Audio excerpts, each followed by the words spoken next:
Americans living in Bali for just $1,000 a month? And what aren't they telling you about the reality behind it? Americans claim to live in Bali on $1,000 a month. Whether this is real or influencer math in 2026 is a matter of debate. Let's take a hard look at the facts. We'll expose the real cost of living, the visa fine print, and the overcrowding crisis, backed by reporting from Condé Nast Traveler, Wanderlust, and Adventure Journal. Stick around to the end to see who can actually live in Bali on $1,000 a month, and who definitely can't. It starts with a one-way ticket, a laptop, and the promise of a cheaper, better life under palm trees. Since 2020, the remote work boom has quietly rewritten the American dream. When offices went virtual, geography stopped mattering, and suddenly places like Bali felt within reach. Instagram and YouTube amplified the fantasy.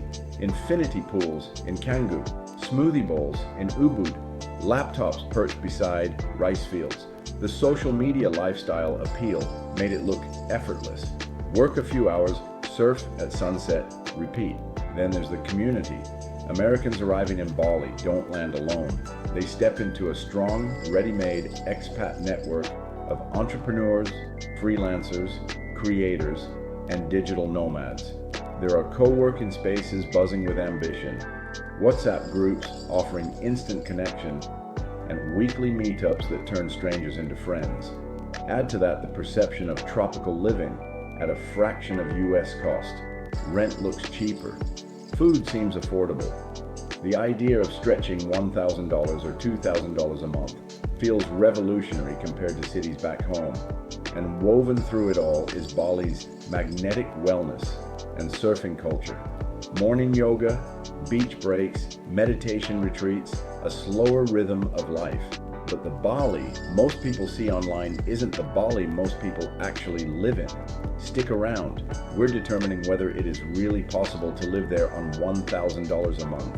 So, can someone really live in Bali on just $1,000 a month? Or is that number pure fantasy? Let's break it down realistically. Housing is the biggest factor. In hotspots like Canggu or Seminyak, a one-bedroom runs $700 to $1,200. That alone can crush the budget. Local neighborhoods drop to $350 to $600, and shared villas range from $250 to $500. To hit a $1,000 total budget, you're likely sharing a place or living outside the trendy zones. Food helps, but only if you're disciplined. Local warung meals cost $2 to $4, while Western restaurants jump to $10 to $20. Imported groceries add up fast. A careful spender might land around $250 to $350 per month. Transportation. A scooter rental is $60 to $80. Fuel is cheap, but daily Grab or Gojek rides quietly stack up. Utilities and solid Wi-Fi add another $100 to $150. Then comes the hidden factor most influencers skip: visa costs. A 30-day visa on arrival, extension fees, agent costs, border runs, and long-term visa complexity. This is where many $1,000 claims ignore real expenses. A minimalist Bali life might fall between $900 to $1,200. A comfortable one, more like $1,500 to $2,000. Yes, $1,000 is possible, but only under certain conditions. Keep watching. We're tackling the problems no one wants to talk about next. Here's the part no one puts in the thumbnail. At first, Bali feels like freedom, but stay long enough, and the cracks begin to show. Overcrowding hits you first. Canggu's once laid back surf roads are now traffic chaos. Scooters stacked wheel to wheel at sunset. Infrastructure strains under the growth. Construction everywhere. Inconsistent sidewalks. Patchy drainage when the rains come. And the beaches, still beautiful at golden hour. But pollution washes in with the tide, especially during rainy season. Then there's inflation. Rents are rising fast, especially in popular areas. landlords know foreigners will pay more, and prices reflected. Western cafes that once felt like bargains now charge close to US or city prices. Bali isn't ultra cheap anymore. It's selectively affordable. The visa reality is another layer most people gloss over. There's no fully established long-term digital nomad visa that makes staying simple. Many expats operate in legal gray zones, navigating frequent renewals, extensions, or costly visa agents just to remain compliant. It adds stress and expense. None of this means Bali is bad. It means it's real, because Bali is easy for 3 months, harder for 3 years. Make sure to watch all the way through. You won't believe what we found when comparing life in Bali versus life in Da Nang or Thailand or the Philippines. If Bali is getting crowded and expensive, why aren't Americans just going somewhere else? Let's compare. Bali still wins on community and lifestyle. The expat scene is massive, collaborative, and energizing. Co-working spaces are full. Wellness culture runs deep. And it's easy to find your tribe. But costs are rising fast. And visa complexity adds friction that didn't exist years ago. Then there's Da Nang. Rent is often cheaper, apartments are modern, and infrastructure feels more stable. Wider roads, less chaos, reliable services. It's cleaner, calmer. But the nomad scene is smaller. If you thrive on networking events and social energy, it can feel quieter. Thailand offers something Bali doesn't: clearer, long-term visa pathways. Programs like the Elite Visa and LTR Visa create stability for those who qualify. Bangkok and Phuket have world-class amenities. The trade-off? Popular areas now come with higher price tags. The Philippines has a different advantage: English fluency everywhere. Communication is effortless, and long stays are often easier to arrange. But infrastructure can be uneven depending on the island, and power or internet reliability varies. Each place solves a problem Bali has. So why are people still choosing Bali? You definitely want to know why. Trust me, in the end, this move isn't about money, it's about how a place makes you feel. Bali offers something spreadsheets can't measure. The moment you land, there's a built-in community waiting. Group chats light up with brunch invites. Co-working spaces turn into friendships by Friday.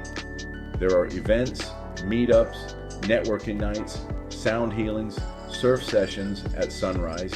You don't have to search for connection, it finds you.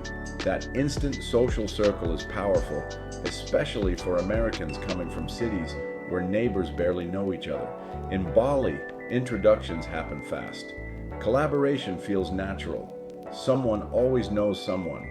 There's momentum in the air. People launching brands, filming content, building startups, writing books. It creates a current you can step into. And here's the truth. Many Americans don't move for cost alone. Yes, affordability matters, but what they're really chasing is belonging. A place where they're understood. A fresh start without the weight of who they used to be. Bali becomes a stage for reinvention. You're not just the job title you left behind. You're a surfer now, a founder, a creator, a healthier version of yourself. The island's rhythm, ceremonies, sunsets, ocean air feeds that transformation. That emotional pull is hard to quantify, harder to replace, and for many, that feeling is worth more than the savings. Who we reveal to have the ability to live in Bali on $1,000 a month might just surprise you. Here's the truth no headline tells you. Instead of asking, is Bali cheap? Ask something better.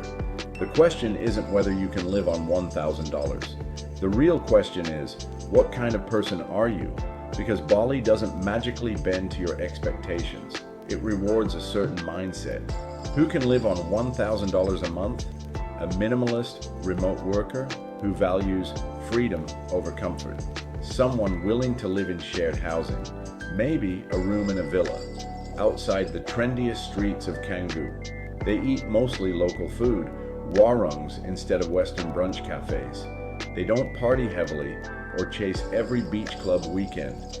And most importantly, they see Bali as a short-term chapter, 3 to 6 months of adventure, not a permanent relocation plan. For that person, $1,000 isn't deprivation, it's intentional. But who can? Someone dreaming of a private villa in Canggu with a pool and daily smoothie deliveries. Someone who wants Western restaurants as a routine, imported groceries, and air-conditioned comfort everywhere they go. Someone seeking long-term legal clarity without frequent visa renewals. Families relocating with children. Stability-focused professionals who want predictable systems, infrastructure, and permanence. For them, $1,000 quickly becomes unrealistic. So the reality about Bali isn't that influencers are lying, and it's not that the dream is fake. It's that Bali amplifies who you already are. If you're adaptable, flexible, and experience-driven, it can feel like paradise on a lean budget. If you crave certainty and structure, it will feel complicated and expensive. It's not the budget king of Southeast Asia anymore, but Bali is still one of the smoothest entry points into the digital nomad lifestyle. Ready to see if it's for you? Everything you need is linked below.